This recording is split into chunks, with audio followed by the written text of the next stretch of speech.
Good morning, third and fourth graders. So last night I was sound asleep, and all of a sudden I woke up and realized that I had forgotten to do your read aloud today, or yesterday. So I'm getting one in early this morning.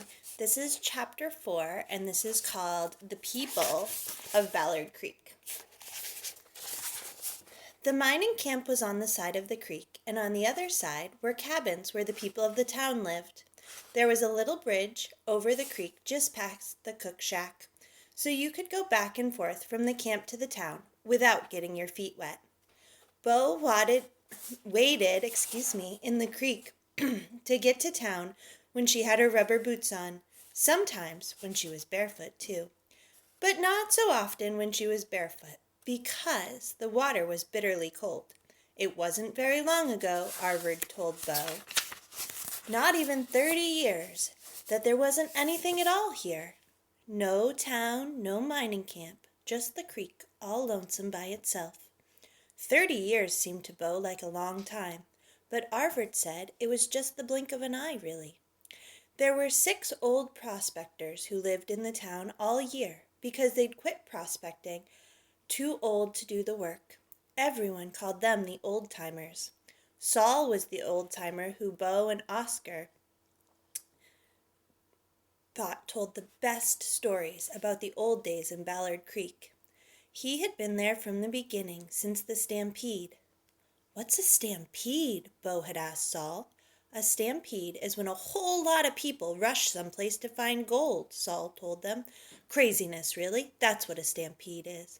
Saul and his partner, along with hundreds of other prospectors, came swarming up the Koyokuk because they'd heard there was big gold strike on the river. There's a picture of Saul and Bo and her friend Oscar. 100 rickety cabins popped up, the kind of a couple men can build in a day or two, and there was almost overnight a new little town right in the middle of the tundra. They built so many cabins that they used up all the spruce trees for miles around. You know how far you and your dad get to go to cut wood, Oscar? Well, back in the beginning, you could have cut wood right outside your front door. There were so many trees.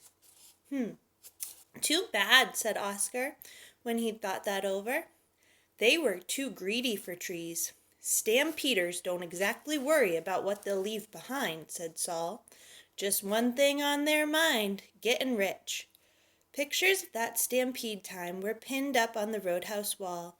In pictures there were lots of white tents beside the cabins. Saul told them about the tents and the stacks and stacks of firewood piled up next to every cabin and tent.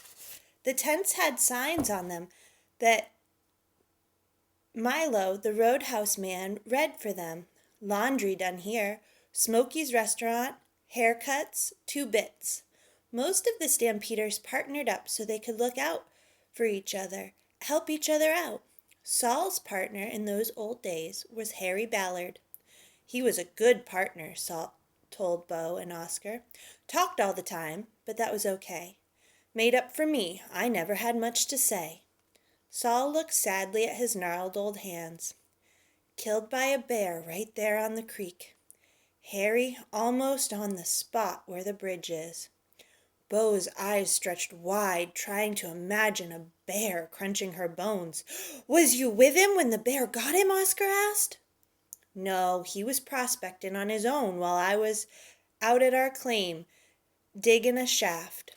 What we found was big prints and some little ones. Mama bear with her cubs. Harry had real bad eyes. Started out on the Klondike with some glasses, but lost those early. The way I figure it is he didn't see the bear, or didn't see that she had cubs." The stampeders named the creek Ballard Creek to remember him by, and the town was named Ballard Creek as well. "I think Harry would have thought it was something to have a creek and a town named after him," Saul said. "And did the stampeders get rich, Saul?" Bo asked. "Nah. Like to nearly starved that winter. Couldn't find gold they wanted, so soon as spring came they rushed up to Nome to the new gold strike there, the whole kit and caboodle." "Whole kit and caboodle," Oscar said to Bo. pleased with the way it sounds. Kit and caboodle, said Bo. Whoosh! Those men were gone overnight, said Saul, treading on each other's heels, afraid someone would beat them to the news strike. Bo could just see them in her head, pushing each other like the kids when there was candy at the roadhouse. And almost all the little houses were left empty, said Saul. 100 empty houses is a sight to see. Why did you stay, Saul? Oscar asked. I just liked it here. Soon as I came. Married me an Eskimo girl, and we had a little boy. Bo looked hard at Saul. She knew he lived alone. Saul nodded at the question she didn't ask. Died of diphtheria, both of them, he said. I know that, said Oscar. That was my mama's aunt you was married to. Right, said Saul. That's how come they call me uncle. Still look after me. Eskimos is big on family. But the little houses didn't stay empty. Saul said the stampeders were coming and going a lot more, and Eskimos from the coast by the Kotzebue came down the Koyokuk River. They wanted a new place to live with better hunting and more room. Right away they settled into the empty cabins and burned the extra ones for firewood. So we got 9, 10 Eskimo families and plenty of kids. 15 kids, said Oscar. There's 11 in school, me and Bo, Evelina, and Kaput.